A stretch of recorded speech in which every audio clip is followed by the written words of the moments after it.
챕터 6-2 런의 의미를 달리다로만 알고 있다면 당신은 초보. 타동사와 자동사를 보는 시각. 지난 시간에 자동사, 타동사에 대해서 배웠습니다. 이것만 가지고는 근데 문제를 못 맞춥니다. 문장 해석을 정확하게 위해서 조금 업그레이드 버전. 사실 내용은 별게 아닌데 이 자동사, 타동사를 보는 별도의 시각이라는 게 분명히 존재하는 것 같습니다. 이거에 대해서 배우겠습니다. 지난 시간에 자동사, 타동사에 대해서 배웠습니다. 원래 동사는 총 4가지입니다. 세상의 모든 동사는 자동사 아니면 타동사에 속해야 하며 동시에 완전 동사 아니면 불완전 동사에 속해야 돼요. 근데 이걸 한 번에 익히기가 조금 어려워요. 특히 이 개념은 조금 복잡합니다. 물론 자동사, 타동사가 완전히 머리에 정착되고 나면 쉽습니다. 근데 동시에 하긴 어려워요. 그래서 이건 다음 강의에서 할 거고요. 요거 자동사와 타동사에 대한 얘기만 이어서 하겠습니다. 을자 붙이면 타동사야. 말이 되면. 을자 붙였는데 말이 안 되거나 애매하게 딴 것도 될 것 같으면 다른 애로 뭐 이런 말도 될 것 같아. 그럼 자동사야. 이렇게 얘기했었죠. 오늘은 관점을 바꾸는 날입니다.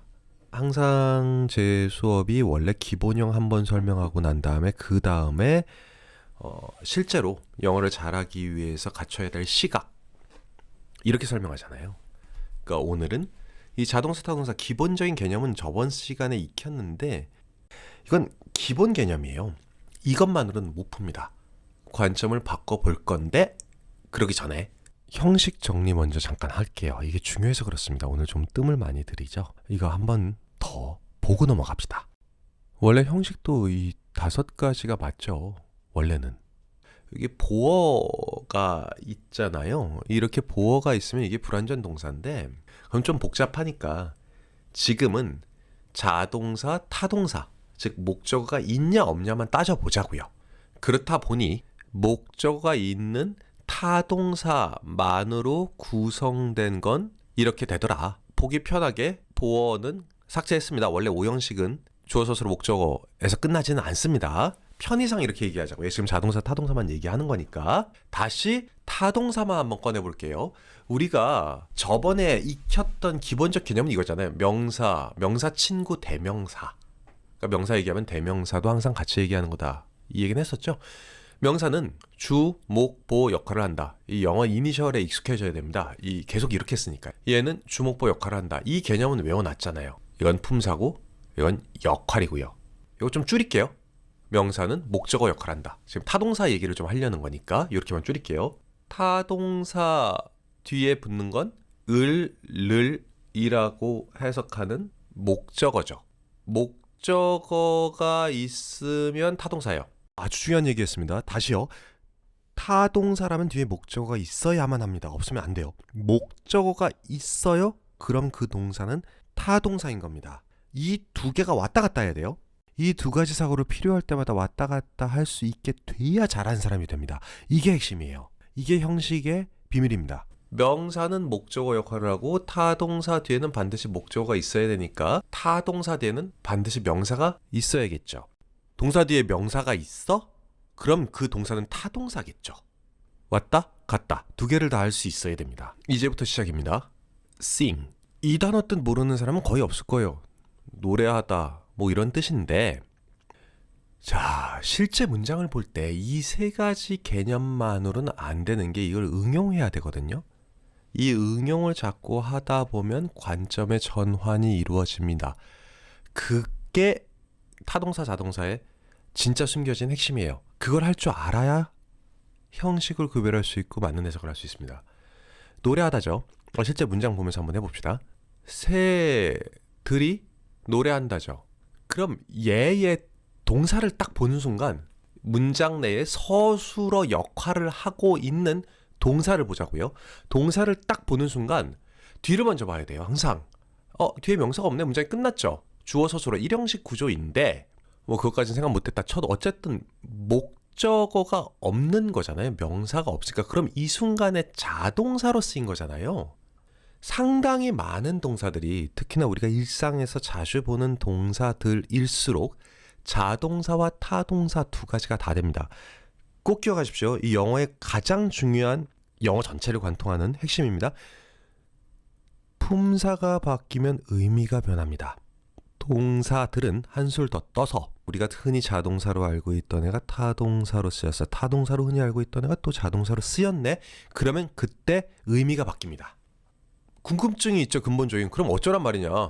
우리가 동사 외울 때 타동사인지 자동사인지 매번 신경 써서 외우라고 했는데 막상 타동사로 신경을 써서 외웠더니 알고 보니까 문장에서는 자동사로 쓰였네?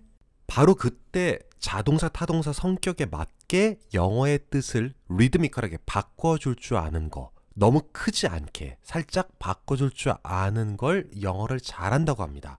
새들은 노래한다. 그녀는 한다 노래를. 그녀는 부른다 노래를. 이게 맞는 거죠. 자동사로 쓰인 sing일 때는 노래를 부른다, 노래를 한다라는 뜻이고요. 타동사로 쓰인 sing의 뜻은 하다 또는 부르다가 되죠. 그녀는 부른다 노래를. 여기에 어떤 특정 노래 제목이 나왔다면 그녀는 노래 부른다 삐삐삐삐를. 다시요. play 쉬운 단어잖아요. 아이들이 논다죠. 이거는요. 나는 논다 말 안 되죠. 자동사스러운 뜻이 논다죠. 나는 한다 축구를 이죠. 미세하게 뜻이 지금 동사의 뜻이 다 달라지죠. 이걸 살려서 해석할 줄 아는 사람은 동사와 동사 뒤에 뭐가 나왔는지를 계속 살피는 사람이에요. 이걸 살피는 사람은 지금 중요한 주어, 서술어, 목적어, 주요 성분만이 아닌 부사, 수식어, 그게 문장을 길게 만들어버리는데 그 또한 구별할 줄 아는 눈이 차곡차곡 생겨요. 지금 이 짧은 문장일 때 이게 무슨 소린지를 파악하는 건 정말 아무짝에 쓸모가 없어요. 이거 누가 모릅니까? 저학년 때 쉬운 문장을 시키는 것은 그 문장의 해석을 이해했으니 너 참 훌륭하구나. 자신감을 가지고 뿜뿜 이런 낮은 수준의 무언가를 하려는 게 아니라 쉬운 문장을 볼 지금 구조를 이해하거라. 이게 모든 교과 과정의 근본적 핵심이에요. 구조를 파악하는 데 주안점을 둬야지 이게 무슨 소린지 아는 데 주안점을 둬선 절대 안 됩니다. 좀 더 해보겠습니다. 그는 마시지 않는다. 자동사죠. 뒤에 목적어가 없으니까. 뒤에 뭐가 없잖아요 지금. 근데 그거에 비해서 여기는 목적어가 있죠. 그럼 이 동사는 타동사인 겁니다. 그녀는 마셨다. 약간의 물을. 그는 마시지 않는다. 이건 이 동사와 이 동사가 자동사일 때와 타동사일 때 뜻이 크게 다르진 않죠. 뭘 마시지 않았는가를 드러내 보이진 않았죠 여기서. 한국말로 하는 데에는 한계가 있다 보니 이 드링크가 자동사일 때와 타동사를 한국말에서는 구별하지 않다 보니 여기서 그냥 마시다가 되는 거예요. 그는 마시지 않는다. 그녀는 마셨다. 약간의 물을. 이 정도에서 끝납니다. 이것도 보면요. 그들은 춤을 췄다 밤새. 이게 수식어입니다. 앞서 얘기했던 수식어가 자꾸 붙으면서 점점 더 길어진다라고 했죠. 여기는 수식어가 하나밖에 안 나오는데 이건 나중에 실제 문장을 보면서 열심히 연습하면 됩니다. 지금은 신경 쓰지 마시고 일단 목적어가 아니구나 정도만 생각하시면 돼요. 이거 밤새란 뜻인데 이걸 춤췄다는 건 말이 안 되잖아요. 그러니까 이렇게 서술어 주어인 일형식인데 그들은 춤췄다. 춤을 췄다. 그녀는 췄다 왈츠를. 미세하게 다르죠. 미세하게. 아까 마치 play처럼. 아까 마치 sing처럼. 미세하게 그들은 춤을 췄다. 그녀는 췄다 왈츠를. 여기와 여기가 달라요. 또 이런 예문 한번 보세요. 그 아이는 이렇게가 서술어입니다. 이렇게가 서술어고요. 진행형을 be 플러스 ing 이 정도는 뭐 들어본 적이 있거나 알고 있을 텐데 이렇게 진행형이면 서술어가 이렇게 길어집니다. 그 아이는 그리는 중이다. 그는 그렸다. 그림을. 뭐 여기서나 자동사일 때 뜻이 크게 타동사일 때의 뜻과 다르지 않은 경우가 있어요. 그건 엄밀히 따지면 다르지 않다기보다는 이 자동사일 때의 뜻과 타동사의 뜻이 서로 다름을 한국말에선 수용하지 못하는 경우인 겁니다. 이렇게 이해하셔야 돼요. 그게 정확한 표현입니다. 이건 미세하게 다르죠. 그들은 춤을 췄다. 그들은 췄다 왈츠를. 췄다. 춤을 췄다. 이렇게 미세하게 다르죠. 이건 신경을 쓰면 한국말에서 다르게 구별하고 있는 걸 우리가 눈치챌 수 있는 경우입니다. 아까 sing과 play가 굳이 얘기하자면 이런 경우가 되겠죠. 다른 예문 또 볼게요. 이제 슬슬 신경 쓰셔야 돼요.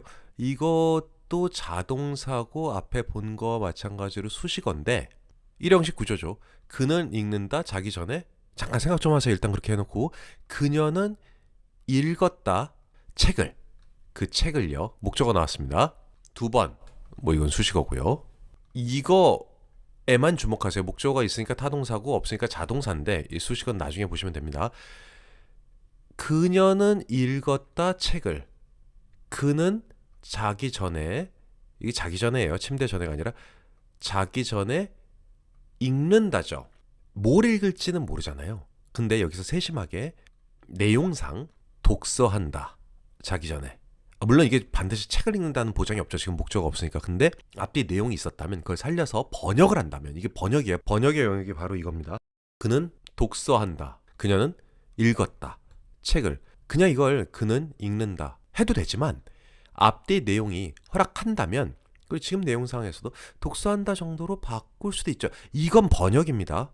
또는 해석의 영역, 번역의 영역이에요. 지금 직역만 해야 되는데 일단 제가 하고자 하는 얘기는 직역을 정확하게 구문 분석적으로 하고 난 다음에 번역의 여지가 생겨요. 이거 좀 어려운 말인데 이거 이해되는 사람만 한번 해보세요. 번역을 살린다면 그는 독서한다. 그녀는 읽었다. 여기선 그냥 읽다고 여기선 독서한다구나. 다시요. 이렇게 해석을 할 수 있는지 잠깐 볼게요.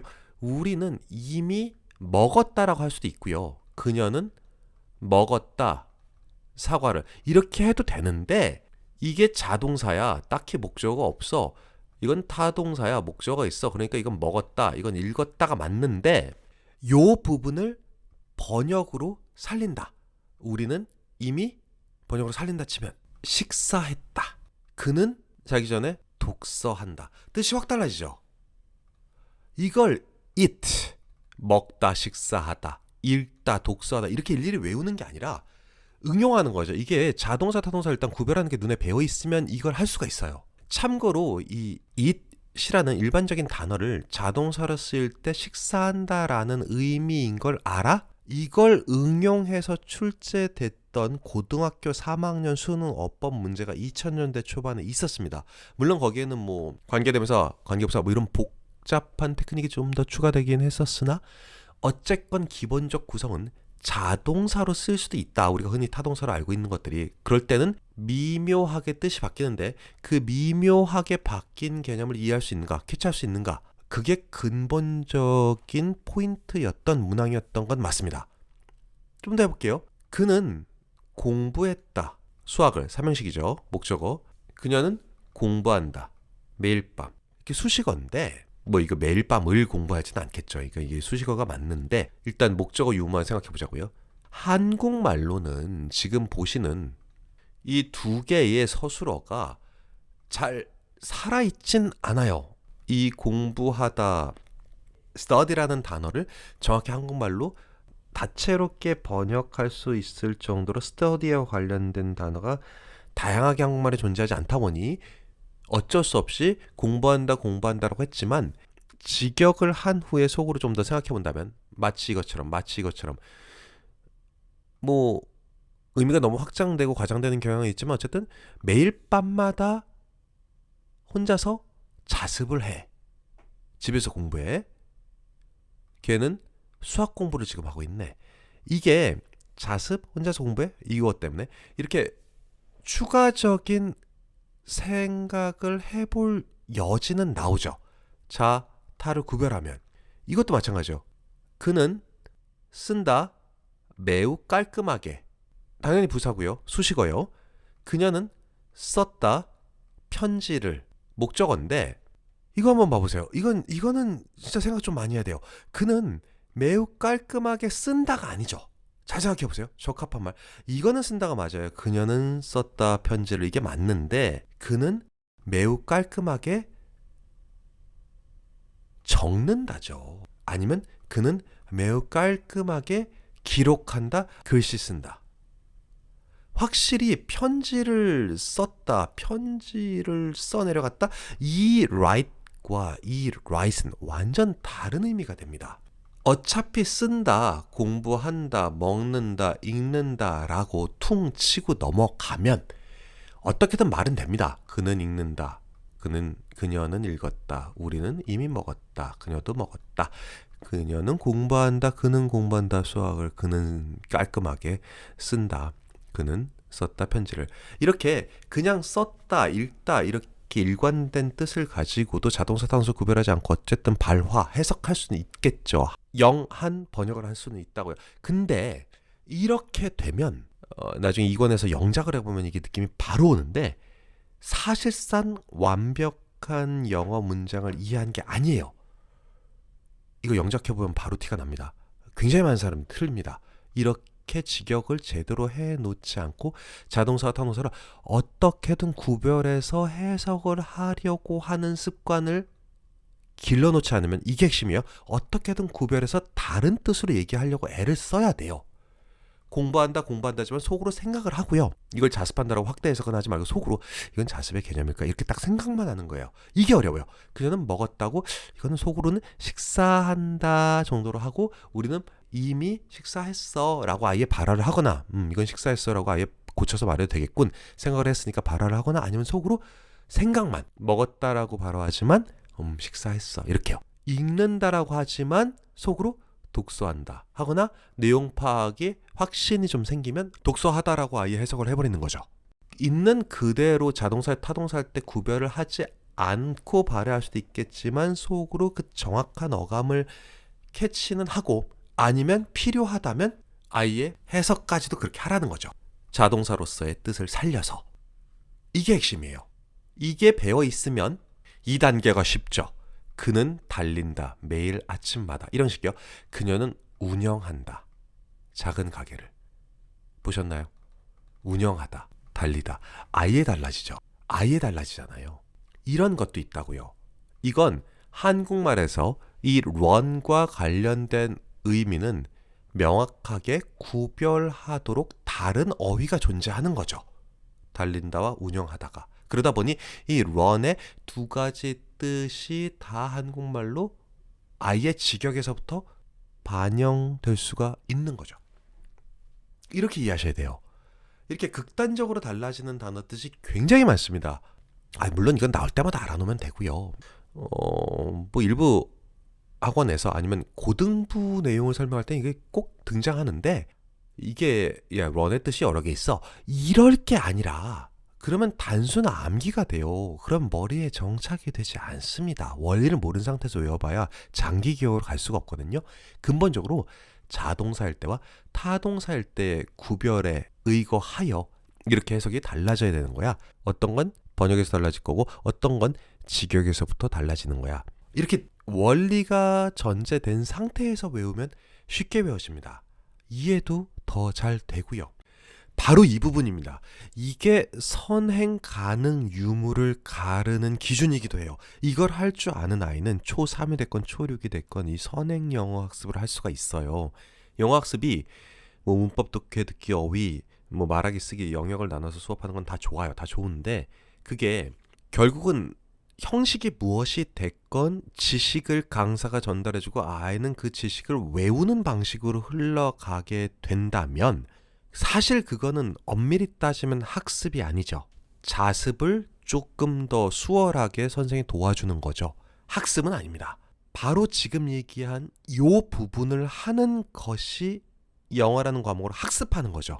이건 수많은 영어적 테크닉 중에 진짜 하나에 불과해요. 앞으로 여러분들이 계속해서 1, 2, 3권을 끝내감에 따라 1, 2, 3권에 있는 내용들을 영상으로 봄에 따라 계속 수많은 테크닉을 익혀감에 따라 이 생각을 머릿속으로 계속 하면서 해석하는구나. 때로는 머릿속에 했던 생각을 발화, 즉 소리를 내면서 해석을 해줄 때도 반영을 하는구나.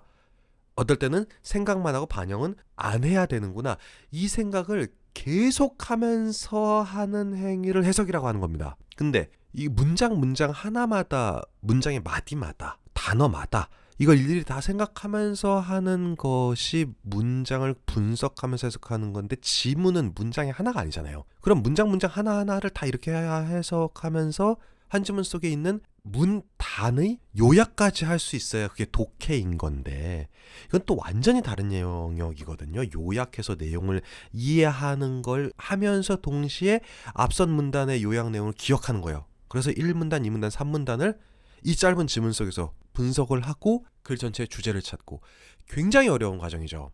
제가 얘기한 이 일련의 모든 행위를 다 할 수 있는 아이를 걸러낸 것을 수능 영어 1등급이라고 합니다. 또는 내신 전교 5등 이내라고 하는 겁니다. 이걸 다 할 수 있으면요. 근데 이게 어렵지가 않아요. 여러분 수업이 지금 이게 어렵습니까? 계통을 잘 밟아서 순차적으로 가면 이게 어려울 일이 아닙니다. 근데 첫 스타트부터 지식 전달이요. 그게 말하기가 됐건 쓰기가 됐건 읽기가 됐건 이해가 아닌 지식을 전달하는 쪽으로 쏠려 있는 수업을 듣게 되면 그게 영어의 다인 것으로 착각을 하고 그럼 시간이 흘러가면서 아이는 영어는 암기 과목이야 라고 생각하죠. 그럼 하기 싫죠. 저 같아도 하기 싫겠어요. 그렇게 계속 외워야 된다면. 영어의 본질은 절대 어렵지가 않습니다. 할만해요. 정복하기도 불가능한 게 아닙니다. 분명히 가능합니다. 차곡차곡 가기만 하면 돼요. 차곡차곡. 계속해볼게요.